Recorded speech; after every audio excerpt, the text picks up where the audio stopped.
Hey guys, we're hanging out with Ludi Lin. Hi guys, what's up? Can you tell us a bit about what you've been up to these days? We're doing Mortal Kombat.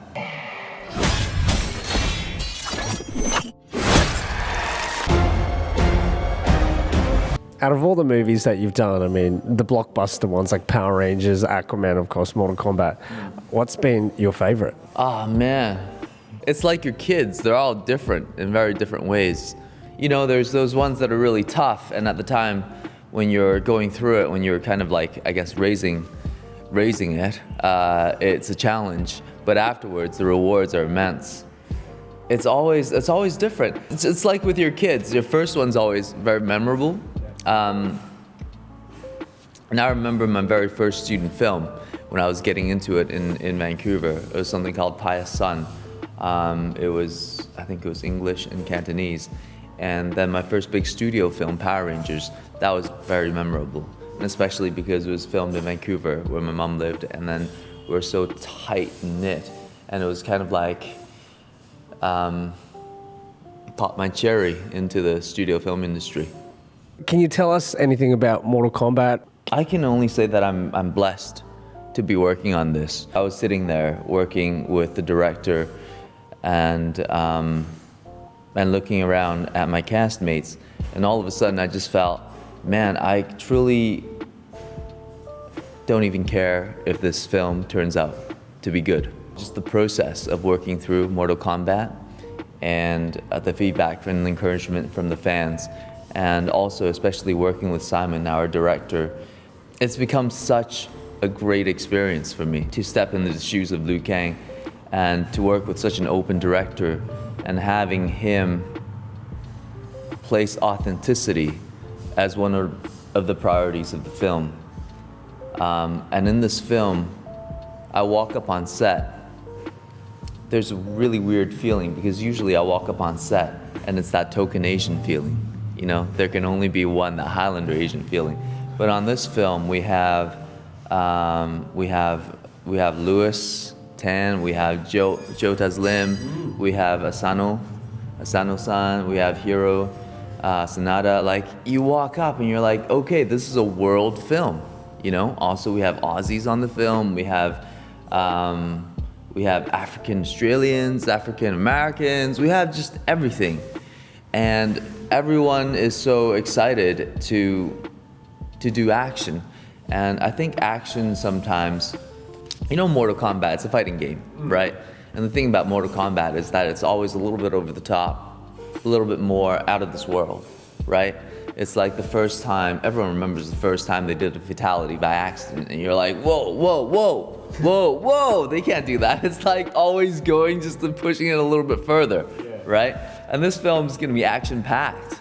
It's gonna be like, we can't even handle, sometimes the action, there's so much action that we have to do choreography that they just changed between takes to practice because it's coming right up and we haven't had time to practice because there's just not enough time to choreograph so much, you know? So the stunties are amazing on this film to help us like take the hard falls. And I don't hate it, but sometimes I don't get the point of people bragging about doing all of their own stunts because it's just impossible unless you're Jackie Chan, of course. And 大哥, Jackie Chan, is just, I don't think he's human, he's inhuman. It's just crazy what he does.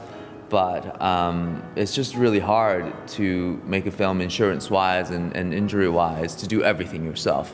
You know, so we have an amazing stunt team that's gonna bring a lot of action, and obviously the most authentic action we do ourselves, right? So it sells to the audience, you know?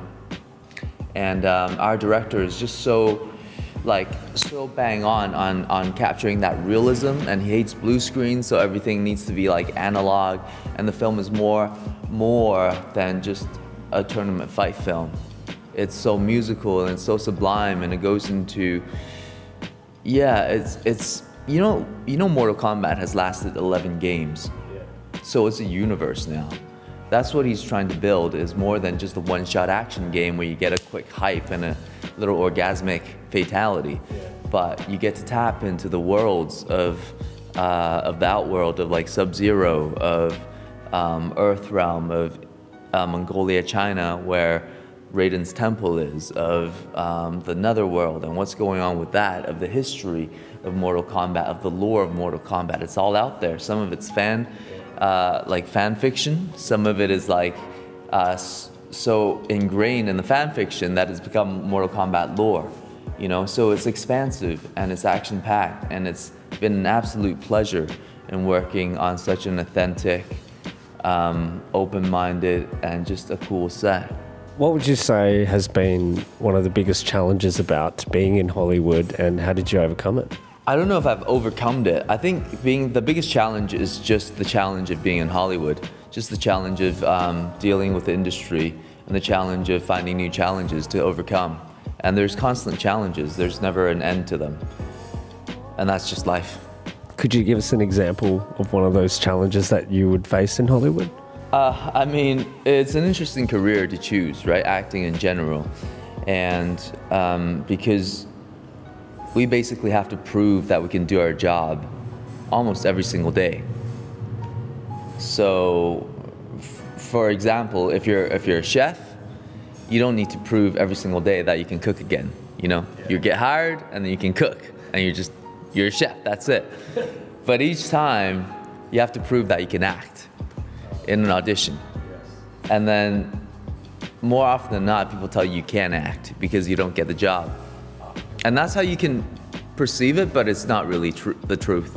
Because the truth is sometimes it just doesn't fit. Like something about you just doesn't fit the role or the vision. It's not, you know, people say that, but you can't help but take it personally sometimes as well, especially when a role's very important to you personally and you're attached to it, right? So that's one of the challenges. Another challenge, not just only in Hollywood, but internationally, is that there's not I think our perception of stories and the way that stories are told right now haven't caught up to the truth of the world and our evolution, being that the truth of the world is there's all sorts of people all around the world and all sorts of stories. When you make a movie in Hollywood, though, you don't get that reflected. For example, there's 60% of the world's population is Asian, but in Hollywood, when you tell a story, there's definitely not 60% on screen that's Asian, right? How is it being in Hollywood with this whole Asian movement as well? Do you think it's something that's going to last in your perspective? It better last, because I think if it doesn't last, then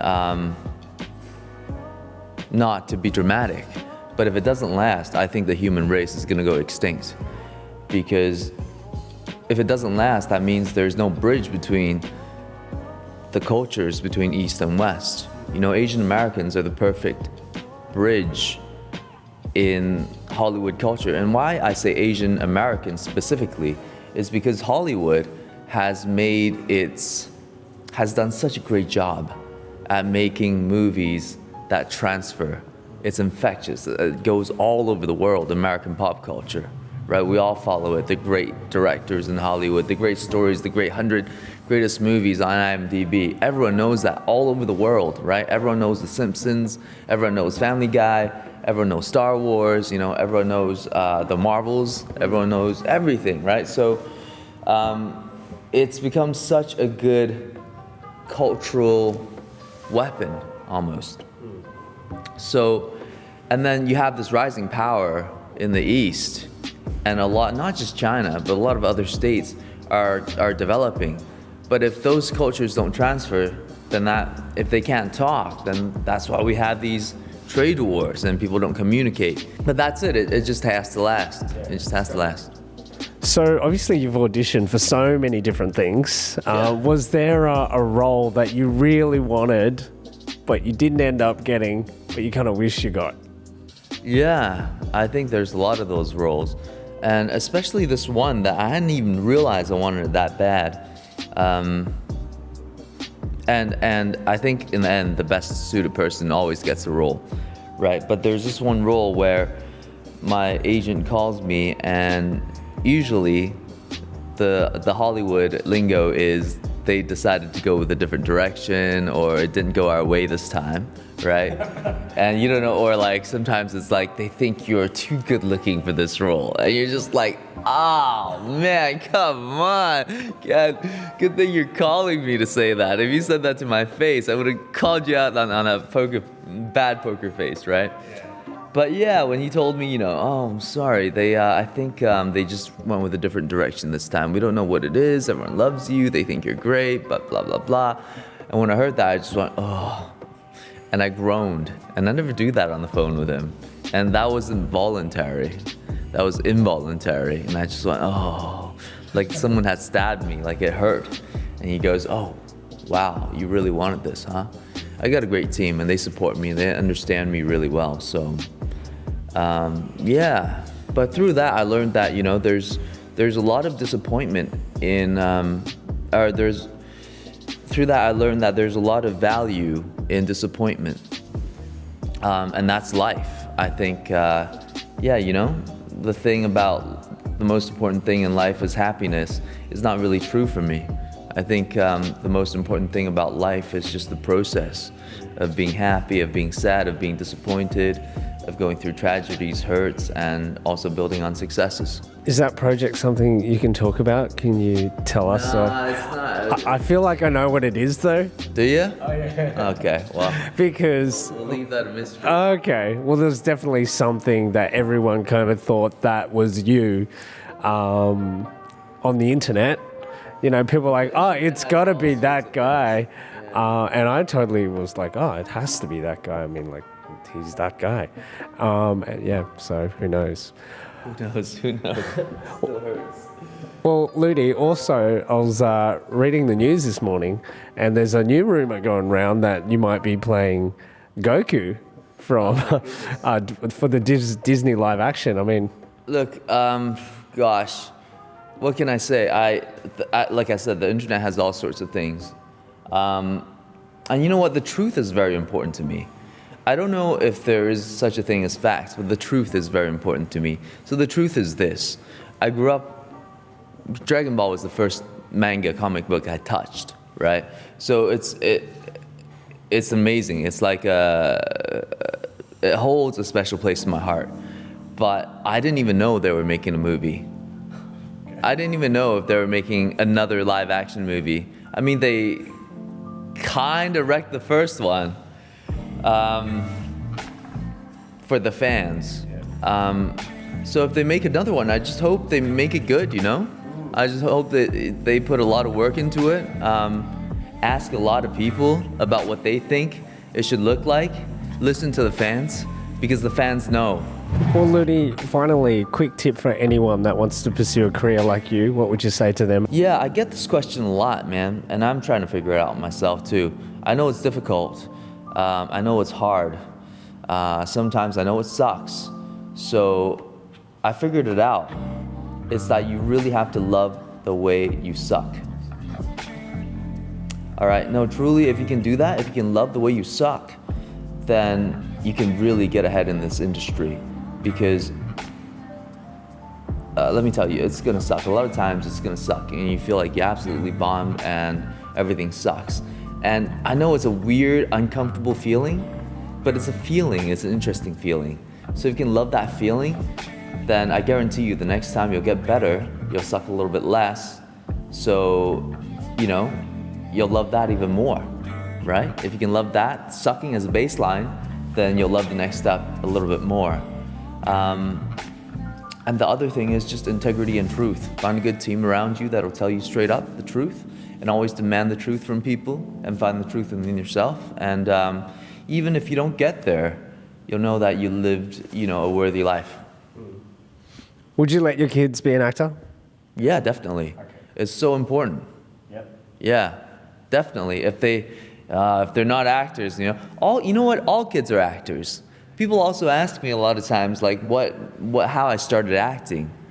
And I always feel like it's not how I started, it's why people stopped. Because when you raise a kid, when you look at kids, they're always acting. They're always role-playing. They're always doing one thing or another, using their imagination. But at what point do they go, no more acting? Do numbers. you know, 14% taxes, withholding taxes in Australia. What can you claim and what can't you claim? You stop using imaginations when people started believing that as the right system to live by, rather than using your imagination and always play. And quickly, for the fans at home, could you show them your abs? Man, I think there's a lot. I think there's a lot on the internet. Trust me, we trained hard for this film. I had to get back into shape for this film, and we trained hard. And trust me, there's not just my abs. Look at Makad. I mean, I don't want to accidentally spoil anything. I already got in trouble for that once on this film. But trust me, there's a lot of crazy looking people in this film. So yeah, my belly button's been going around. Because look, I used to be a chubby kid. I had an innie, a definite innie. But when I got in shape, it became an outie. Oh, wow. Yeah, and then I used to like go to a lot of all-you-can-eats and stuff with my friends. So it became even more of an outie when I get really full. But everyone's like, oh man, that belly button, is it an innie or an outie? It's weird. So tread my belly button, I don't care. Well, Ludi Lin, thank you so much for joining us and wishing you all the best. Yeah.